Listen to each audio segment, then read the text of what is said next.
KP Chaudhary जी जिंदाबाद, KP Chaudhary जिंदाबाद, जिंदाबाद जिंदाबाद, केपी चौधरी जिंदाबाद, जिंदाबाद जिंदाबाद, केपी चौधरी जिंदाबाद, जिंदाबाद। इधर लो जी, मेमोरेंडम फोटो ले लो साहब का, इधर जाना जी, इधर आ जाओ यहाँ पर। हाँ गुड, हेलो। जय भीम, हाथ उठा के एक बार और जोर से जय भीम, जय भीम। हाय हाय राजीव गांधी, हाय हाय राजीव गांधी, हाय हाय राजीव गांधी, हाय हाय राजीव गांधी, हाय हाय राजीव गांधी, हाय हाय राजीव गांधी, हाय हाय राजीव गांधी, हाय हाय राजीव गांधी, हाय हाय राजीव। इसके बाद राजीव जौली जो सीनेटियम DO3 है, उसके खिलाफ तो बड़ी लंबी फहरिस्त है जो हमने बार बार आपको पढ़ के सुनाई है। उसने क्या क्या अत्याचार किए पूरी लिस्ट इसमें है, ये हमने सेंट्रल ऑफिस को भेज दी है। तो मैं ये चाहूंगा कि ये जो आज का हमारा रिजल्ट, जो हमारा ये मांग पत्र है, क्या आप इसको पास करते हैं? हाथ उठा के बताओ, पास पास। हमारी बहनों से खिलवाड़ करेगा, अनुसूचित जाति जनजाति से खिलवाड़ करेगा, आवाज दो। जय भीम, जय भीम, बाबा साहब अम्बेडकर, बाबा साहब अम्बेडकर, बाबा साहब अम्बेडकर।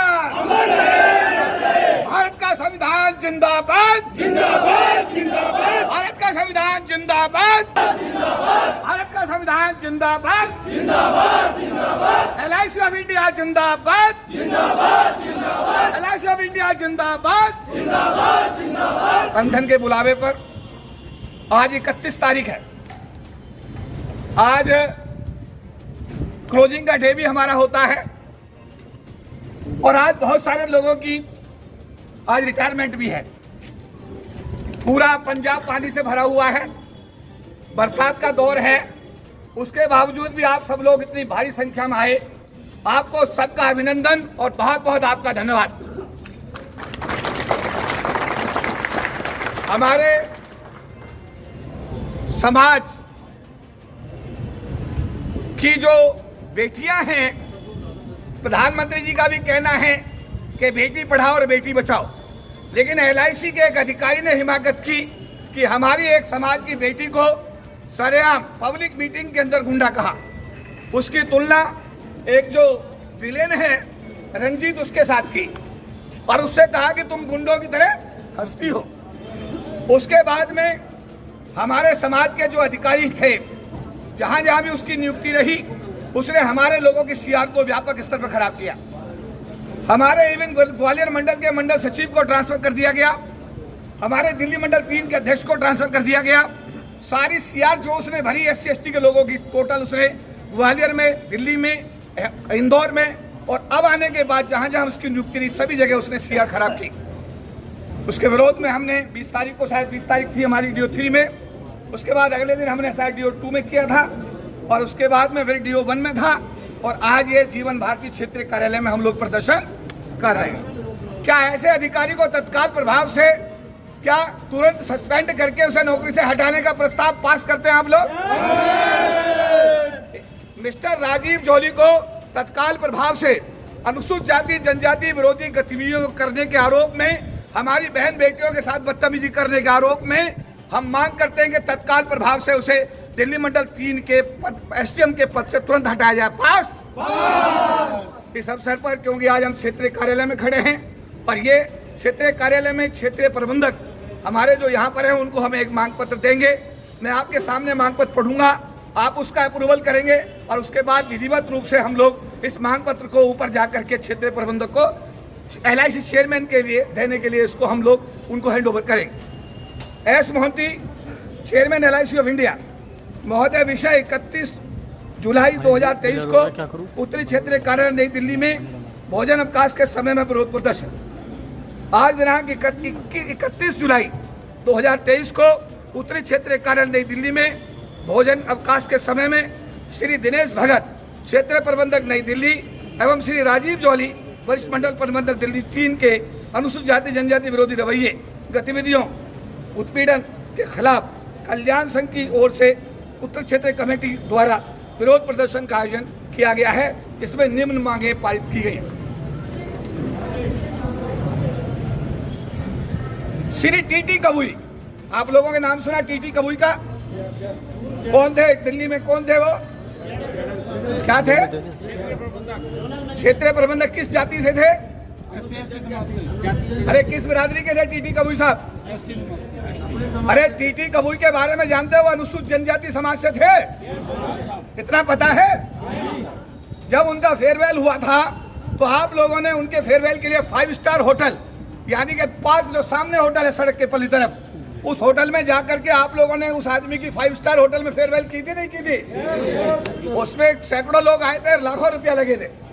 तो हमने लिखा टीटी कबुई जो अनुसूचित जनजाति समाज के अधिकारी थे, क्षेत्रीय प्रबंधक नई दिल्ली के पद पर कार्यरत थे, उनके सेवानिवृत्ति के अवसर पर कल्याण संघ द्वारा दिल्ली के 5 सितारा होटल 5 स्टार होटल में उनकी विदाई समारोह का आयोजन करके एक इतिहास रचा गया था, क्योंकि उन्होंने अपने पद पर रहते हुए समाज के अनुसूचित जाति समाज के हर अधिकारी एवं कर्मचारी के हितों को संरक्षित करने का कार्य किया। जोरदार तालियां। लेकिन आज अफसोस कि जिस क्षेत्रीय प्रबंधक को सामान्य जाति के क्षेत्रीय प्रबंधक होने के बावजूद अतिरिक्त क्षेत्रीय प्रबंधक के रूप में उसकी पदस्थापना कराने में संगठन ने भरपूर सहयोग किया और LIC के इतिहास में एक जोन में 2 जोनल मैनेजर रहे, एक जोन में 2 जोनल मैनेजर रहे, अनूप कुमार साहब और उसके साथ में दिनेश भगत। और इस आदमी को जब जोनल मैनेजर लगाया गया तो इसको काम का बंटवारा करने में भी संगठन की भूमिका रही। लेकिन दुख है, दिनेश भगत जो अनुसूचित जाति समाज से आते हैं, वर्तमान में क्षेत्रीय प्रबंधक नई दिल्ली के पद पर तैनात हैं और आज उनका विदाई समारोह है, यानी उनका लास्ट वर्किंग डे है। इस अवसर पर दिनेश भगत के अनुसूचित जाति जनजाति समाज विरोधी अधिकारी कर्मचारियों का व्यापक स्तर पर जो उन्होंने नुकसान किया, अनुसूचित जाति समाज की विरोधी गतिविधियां उन्होंने की, उसको अंजाम देने के विरोध में आज कल्याण संघ द्वारा 5 स्टार होटल में फेयरवेल करने के स्थान पर जीवन भारती बिल्डिंग कनॉट प्लेस नई दिल्ली में विरोध प्रदर्शन का आयोजन किया जा रहा है। बात समझ में आई कुछ? एक JDM का स्वागत का फेयरवेल कहाँ हुई और एक JDM का विदाई कहाँ हो रही है? अरे कहाँ हो रही है? विरोध प्रदर्शन के साथ। अरे यहाँ हो रही है। अगर इस आदमी ने अपने समाज के साथ न्याय किया होता तो क्या हम इसकी 5 स्टार होटल में फेयरवेल नहीं करते क्या? अरे बोलो, मैं पूछ रहा हूँ आपके बोल करते। लेकिन इस आदमी ने आज 31 जुलाई को पूरे निगम में व्यापक स्तर पर अधिकारियों कर्मचारियों की सेवानिवृत्ति हो रही है। पूरा उत्तरी भारत बाढ़ की चपेट में है तथा 31 जुलाई जो LIC का क्लोजिंग डे होता है, इसके बावजूद भी आज हमारे सदस्यों ने इतनी भारी संख्या में क्षेत्रीय कार्यालय नई दिल्ली पर आना इस बात की पुष्टि करता है कि कल्याण संघ किसी भी स्थिति से निपटने के लिए पूरी तरह सक्षम है। जोरदार तालियां बजाएंगे। श्री दिनेश भगत अनुसूचित जाति जनजाति विरोधी कार्यशैली की बहुत बड़ी लिस्ट हमारे सामने है।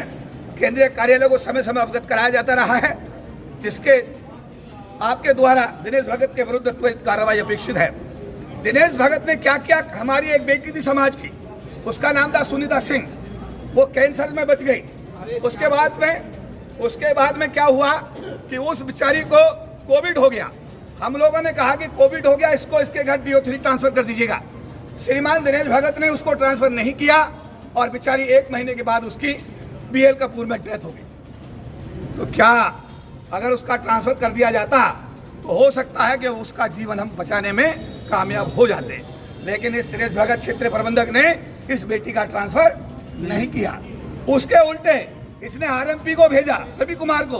BL कपूर में जब वो ICU में लेटी हुई थी, उसके सिग्नेचर लिए गए, ट्रांसफर को वापस कराया गया और उसका नुकसान ये हुआ कि जो बेचारा Ravi Kumar RMP JDM rank का अफसर था, जो चेयरमैन बनता 3 साल LIC के, वो बेचारा 1 महीने में उसकी बददुआ से लगी और वो तो रवि कुमार की यहाँ पर डेथ हो गई। समझ में आई बात नहीं आई? इसके बाद में केवल कृष्ण हमारा भाई है यहाँ पे, ये बम्बई में होगा अभी उसका, क्योंकि उसका रिश्तेदार है। केवल कृष्ण जो है सुसाइड करने के लिए मजबूर हो रहा है। केवल कृष्ण जो हमारा डेवलपमेंट अफसर से एबीएम सेल्स बना, उसको चंडीगढ़ जाना था, चंडीगढ़ नहीं भेजा गया, उसको डिप्रेशन में आ गया, डॉक्टर का इलाज किया, उसने सुसाइड करने की कोशिश की, परिवार के लोगों ने उसे बचाया और आज की डेट में उसका इलाज चल रहा है। हमारा कहना है कि केवल कृष्ण जो 36 साल से यहाँ नौकरी कर रहा है, उसको अगर चंडीगढ़ में ट्रांसफर कर दिया जाता और अगर उसके जीवन में उसको कुछ होता है तो उसके लिए दिनेश भगत व्यक्तिगत रूप से जिम्मेदार। अरे सही है गलत है? इसके बाद में आपके जोन में कितने जोनल में थे लास्ट ईयर? 10 सीनेडियम आपके थे। कितने थे? कितने थे? आज घटा के कितने कर दिए? कितने हो गए? आज 6 जेडम घटा दिए गए। पहली बार देख रहा हूं शेड्यूल्ड कास्ट का जेडम शेड्यूल्ड कास्ट के अधिकारियों के खिलाफ काम कर रहा है और 10 सीनेडियम इंचार्ज से घटा करके उसने 4 एसडीएम इंचार्ज कर दिए। क्या इससे समाज का भला हुआ या बुरा हुआ? मैं आपसे पूछता हूं। अरे बोलो, बुरा भला? बुरा हुआ भला हुआ? इसके बाद में कल्याण संघ मांग करता है कि हमारे एसडीएम इंचार्ज की संख्या बढ़ा करके ये 10 की जाए। पास। इसके बाद कपूर सिंह को 4 साल हुए, जालंधर का सीनेडियम थे, उनको 4 साल में, जबकि 5 साल का प्रावधान है, उनको 4 साल में हटा दिया गया है एसडीएम इंचार्ज से। इस टाइप की एक्टिविटी यहाँ पर हुई है। इसके बाद में हमारा जो विनोद कौल, जो हमारा क्षेत्रीय अध्यक्ष है, वो चीफ मैनेजर बना, उसको पहले उठा करके अमृतसर में पठानकोट लगा गया। उसके बाद जब हमने दबाव बनाया तो उसको अमृतसर की मोगा ब्रांच में लगाया गया। आज की डेट में वो मोगा में है। इस आदमी ने उसका आज तक ट्रांसफर वापस यहाँ पर जालंधर में नहीं किया है। इसके बाद में जो हमारे डेवलपमेंट अफसर थे, इंटर जोनल जो डेवलपमेंट अफसर ट्रांसफर होने थे, सारी फाइल इसने अपने पास रख ली। आज तक बेचारों का, जो भोपाल से आना था, जो जबलपुर से आना था, जो जयपुर से आना था, एक भी डेवलपमेंट अफसर का ट्रांसफर इसने 2 साल में नहीं किया। हमारी मांग है कि हमारे समाज के जो बच्चे परेशान हैं उनके ट्रांसफर किए जाएं और तुरंत वो अपनी नई जगह पर आके स्थान ग्रहण कर। इसके बाद 3 साल हो गए क्लास 3 में, हमारी बच्चियां शादी हो गई। शादी होने के बाद भी 3 साल के बावजूद भी ये आदमी उन लोगों का ट्रांसफर इसने नहीं किया। हमारी मांग है कि हमारे जिन बच्चों ने 3 साल पूरे कर लिए हैं निगम पॉलिसी के तहत, उनको वापस जहां वो ट्रांसफर चाह रहे हैं उनको ट्रांसफर किया जाए। ऐसे ही डबल ओ कैडर में हुआ। डबल ओ कैडर में भी जिन लोगों ने 3 साल पूरे किए उनके ट्रांसफर आज तक नहीं किए गए हैं, जबकि निगम पॉलिसी के तहत उनका ट्रांसफर तुरंत हो जाना चाहिए था। इसके बाद राजीव जौली, जो सीनेडियम DO3 है, उसके खिलाफ तो बड़ी लंबी फहरिस्त है जो हमने बार बार आपको पढ़ के सुनाई है। उसने क्या क्या अत्याचार किए हैं, पूरी लिस्ट इसमें है। ये हमने सेंट्रल ऑफिस को भेज दी है। तो मैं ये चाहूँगा कि ये जो आज का हमारा जो हमारा ये मांग पत्र है, क्या आप इसको पास करते हैं? हाथ उठा के बताओ, पास। बुलावे पर आप लोग इतनी भारी संख्या में पहुंचे हैं, आप सभी का धन्यवाद, आप सभी का साधुवाद। और आप सभी ने मिलकर इतना एसोसिएशन का साथ दिया, आगे भी साथ देना। और जो भी मैनेजमेंट के अगेंस्ट में जो भी जो कार्यक्रम निर्धारित किए जाएंगे एसोसिएशन द्वारा, उसमें सभी से अच्छे से पार्टिसिपेट करना और सभी की भागीदारी सुनिश्चित होनी चाहिए साथियों, क्योंकि ये हमारी बहन बेटियों की इज्जत का सवाल है और सम्मान का सवाल है। तो मैं दोबारा से आप सभी आए, आपका सभी का स्वागत करता हूँ, धन्यवाद करता हूँ सर। एक बार जोर से हाथ उठा के जय भीम। ये लोग नाटक जाने से संसद तक आवाज नहीं जाएगी।